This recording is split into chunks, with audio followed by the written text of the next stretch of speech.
இன்னைக்கு மசால் வடை எப்படி செய்யறதுன்னு நம்ம பார்க்க போகிறோம். அது எப்படி செய்யலான்னு பார்க்கலாமா? வாங்க. 1 கப்பு கடலைப்பருப்பு எடுத்துருக்கேன். இதை 4 மணி நேரம் நல்லா ஊற வைக்கலாம்.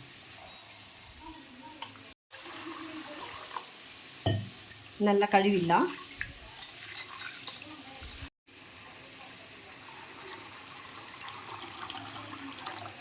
ரெண்டு வாட்டி கழுவிட்டு அதுக்கப்புறம் ஊற போடலாம். இது ஒரு 4 மணி நேரம் நல்லா ஊறட்டும். அப்போ தான் வடை சூப்பராக இருக்கும். பருப்பு நல்லா ஊறிடுச்சு. இப்போ இதை கொரன்னு அரைச்சி எடுத்துக்கலாம். தண்ணி எல்லாம் சேர்க்கக்கூடாது.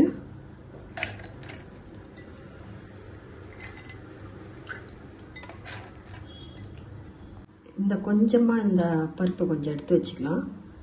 அந்த மாவில் நமக்கு சேர்க்கணும். இதை இந்த பருப்பு கூடவே ஒரு 6 காஞ்ச மிளகாய் சேர்த்துக்கிறேன். 1/2 ஸ்பூன் சோம்பு சேர்த்துக்கலாம். இதை கொரப்பாக அரைச்சிக்கலாம். நல்லா அரைச்சாச்சு.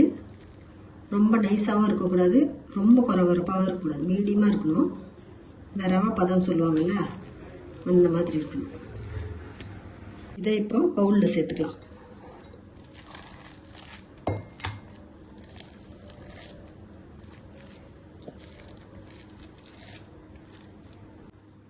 மீடியம் சைஸ் வெங்காயம் 1 எடுத்து நல்லா பொடிசாக கட் பண்ணி வச்சுருக்கேன். அதை இப்போ சேர்த்துக்கலாம். இஞ்சி பல் பூண்டும் ஒரு 1/2 இன்ச்சில் இஞ்சி எடுத்து நல்லா இந்த மாதிரி நசுக்கி வச்சுருக்கேன். அதை இப்போ சேர்த்துக்கலாம். ஒரு கருவேப்பிலை நீட்டாக இருக்கும்ல, அந்த ஒரு கருவேப்பிலை மட்டும் சேர்த்துருக்கேன். கொஞ்சமாக கொத்தமல்லி, கொஞ்சமாக அள்ளி வச்சோம்ல கடலைப்பருப்பு, அது இது சேர்த்துக்கலாம்.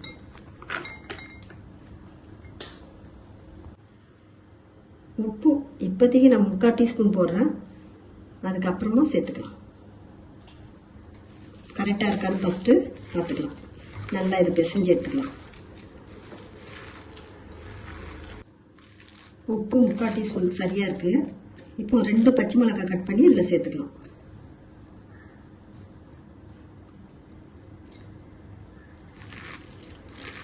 காரம் வேணாம்னா இந்த காஞ்ச மிளகாவே போதும்.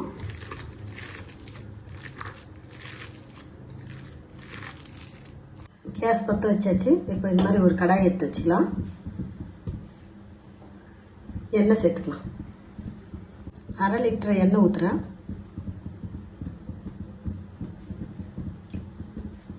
எண்ணெய் நல்லா சூடேறட்டும். தண்ணி ஒரு சொட்டு தண்ணி கூட சேர்க்கல. இந்த வெங்காயத்தில் இருக்கிற தண்ணியே போதுமானது.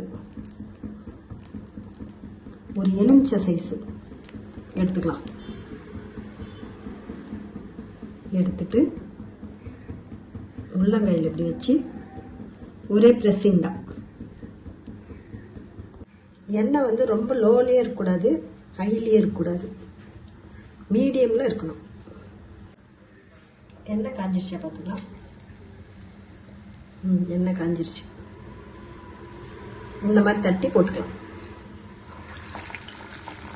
எல்லாத்தையும் தட்டி எண்ணெயில் போட்டுக்கலாம். சூப்பராக வருது வடை, சூப்பரான வடை.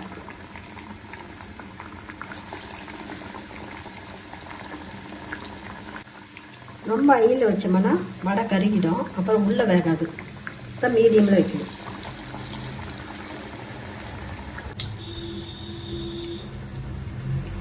சூப்பராக வந்துருச்சு. ஒரு 5 நிமிஷம் வெந்தால் போதும். அப்படியே திருப்பி போட்டுக்கலாம்.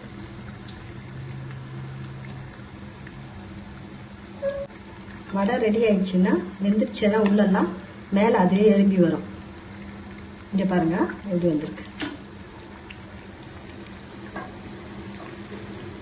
நல்லா கமன்னு இருக்கு. 2 வடையும் 1 கப் காபி இல்லைன்னா ஒரு டீ குடிச்சா சூப்பராக இருக்கும். அதே போல் ட்ரை பண்ணி பாருங்க. அதுவும் மழை டைமில் சாப்பிட்டா சூப்பராக இருக்கும். வடை எடுத்துடலாம். நல்லா வெந்துருச்சு.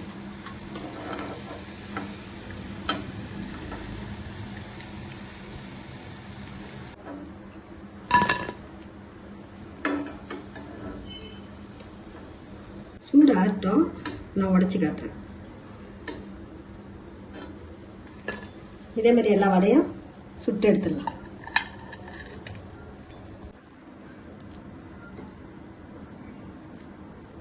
கையை நல்லா வாஷ் பண்ணிடணும்.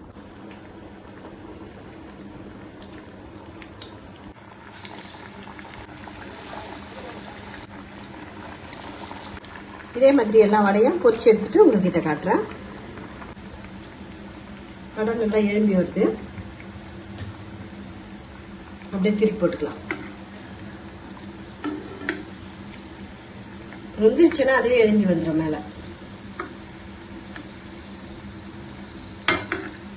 நம்ம சொன்ன அளவுலேயே செய்யுங்க, சூப்பராக இருக்கும். வடை சூப்பராக வந்துடுச்சு. இந்த பக்கம் ஒரு 5 நிமிஷம், அந்த பக்கம் ஒரு 5 நிமிஷம் போட்டு எடுத்தாலே போதும்.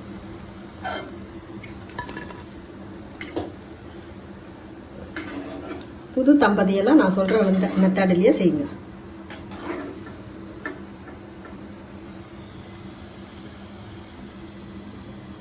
சமையல் தெரியாதவங்க கூட இந்த வடை சட்டுன்னு செஞ்சிடலாம்.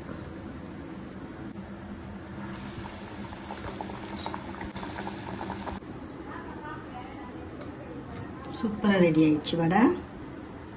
கிறிஸ்பியாக இருக்குது. நல்லா பாருங்க, நல்லா கிறிஸ்பியாக இருக்குது வடை.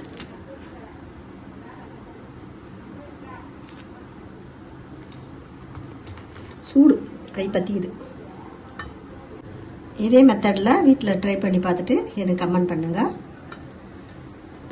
சூப்பராக இருக்கும், கிறிஸ்பியாக இருக்குது.